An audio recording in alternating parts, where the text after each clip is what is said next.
अस्सलामुअलैकुम।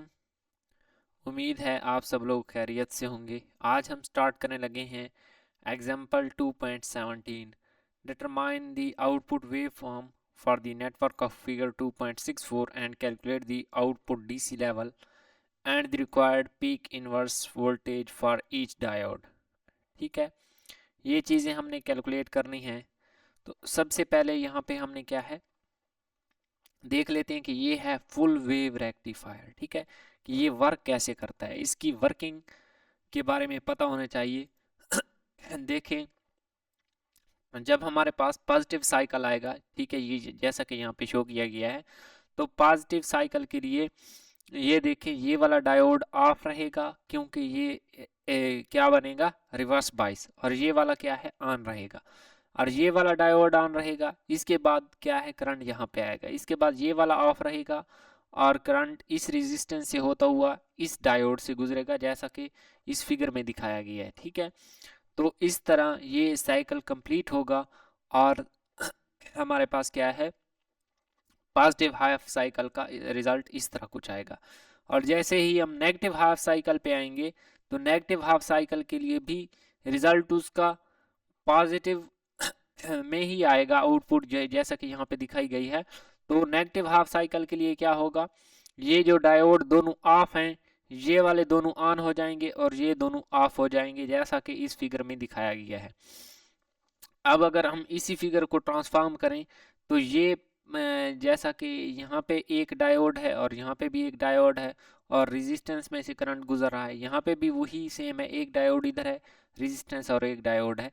तो positive to negative पूरा दोनों में साइकिल कंप्लीट हो रहा है। तो नेगेटिव साइकिल के लिए भी आउटपुट क्या है, पॉजिटिव ही आएगी, जैसा कि यहाँ पे शो की गई है। ठीक है, आते हैं अब एग्जाम्पल की तरफ। एग्जाम्पल में क्या होगा, जैसे ही हम पॉजिटिव हाफ साइकिल इनपुट देंगे तो ये वाला डायोड कंडक्ट करेगा। ठीक है, ये डायोड कंडक्ट करेगा तो पॉजिटिव हाफ साइकिल के लिए। ठीक है, और ये वाला जो डायोड है ये क्या है, ये ऑफ रहेगा, जैसा कि इस फिगर में दिखाया गया है कि ये ओपन सर्किट होगा और ये शॉर्ट सर्किट। शॉर्ट क्यों होगा, क्योंकि ये डायोड आइडियल है, तो आइडियल डायोड में कोई वोल्टेज ड्रॉप नहीं होता, बल्कि उसको हम ऐसा कंसीडर करते हैं कि ये आपस में कनेक्टेड हैं दोनों। ठीक है, टर्मिनल।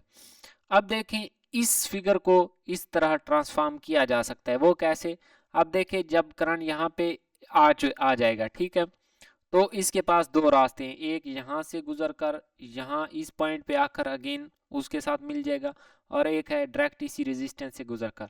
और यहाँ इस फिगर में भी देखें, करंट यहाँ पे आकर इन दो रेजिस्टेंस से पास होकर इस पॉइंट पे आ जाता है, जैसे कि यहाँ, और इस तरह एक रेजिस्टेंस से भी।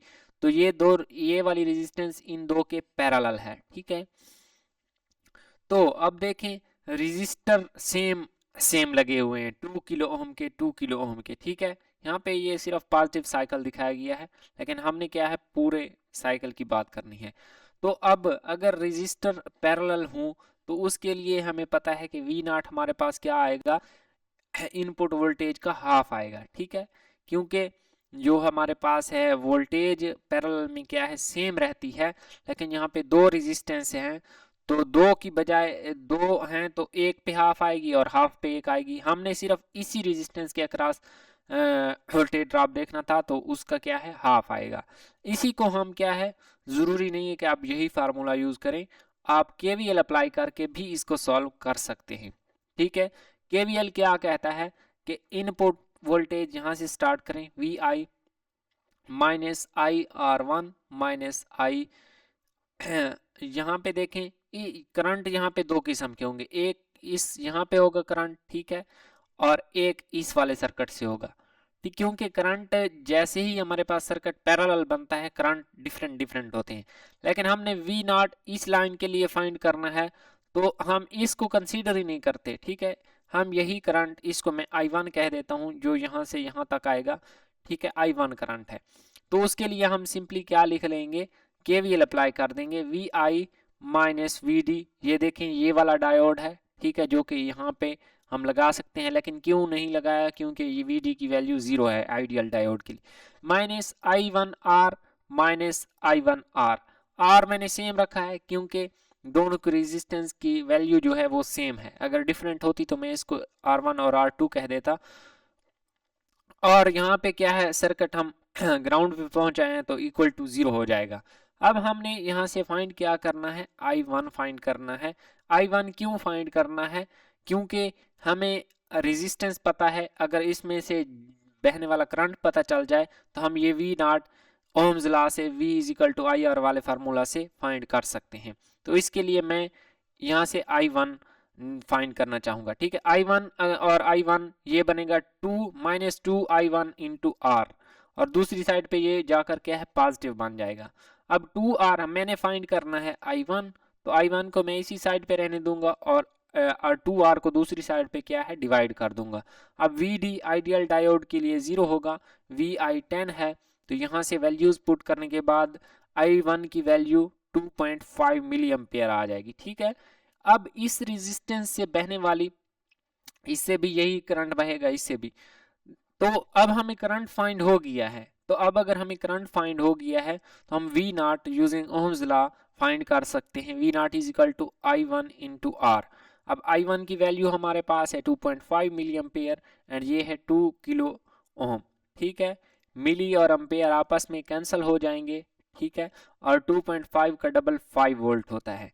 देखें दोनों तरीकों से हमारे पास क्या है, आउटपुट इससे भी वही 5 वोल्ट आई है अगर हम ये फार्मूला यूज करते हैं, या हम KVL अप्लाई करके करंट फाइंड करके V नॉट निकालते हैं, जो कि मैं ये समझता हूँ कि स्टूडेंट्स इस वे से क्या है, कंफ्यूज नहीं होंगे। तो ये इससे भी वही सेम रिजल्ट आता है। अब अगर हम नेगेटिव साइकिल की बात करेंगे तो नेगेटिव साइकिल के लिए भी वही सेम आउटपुट होगी। क्यों, क्योंकि अब नेगेटिव साइकिल के लिए हम यहाँ पे पॉजिटिव आ जाएगा और यहाँ पे नेगेटिव आ जाएगा। हम KVL यहाँ से स्टार्ट कर लेंगे। ठीक है, E यानी VI minus I1R minus I1R और इक्वल टू 0, वही सेम वाली फिगर बनेगी। ठीक है, या पोटेंशियल की बात की जाए तो वही सेम ला, यहाँ पे जो पोटेंशियल वाला है वही यूज होगा, और इसका रिजल्ट भी क्या है, वही 5 वोल्ट ही बनेगा नेगेटिव साइकिल का भी, जो कि यहाँ पे शो किया गया है। और इसको प्लाट में नीचे प्लाट नहीं करना बल्कि ऊपर प्लाट करना है, क्योंकि ये फुल वेव रेक्टिफिकेशन है तो ये क्या है, ऊपर ही आएगी, जैसा कि मैंने यहाँ पे इस चीज को एक्सप्लेन किया है। उम्मीद है आप लोगों को अच्छे से समझ आई होगी। ठीक है, तो इस तरह अब इसके साथ हमने एक और चीज भी फाइंड करनी थी, जो कि थी पीक इनवर्स वोल्टेज। ठीक है, वो मैं आपको शो कर देता हूं।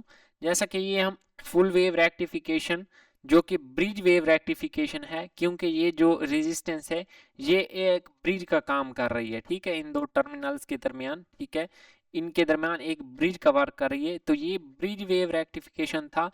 ब्रिज वेव नेटवर्क के लिए जो पीक इनवर्स वोल्टेज है वो इक्वल टू होती है VM।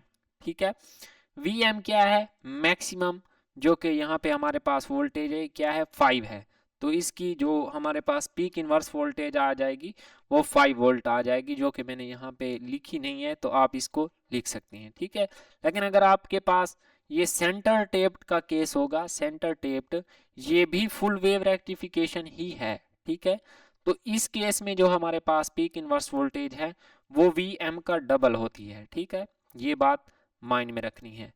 अगर यहाँ तक कोई चीज़ समझ नहीं आई तो कमेंट सेक्शन में पूछ सकते हैं। मिलते हैं नेक्स्ट वीडियो में। अल्लाह हाफिज़।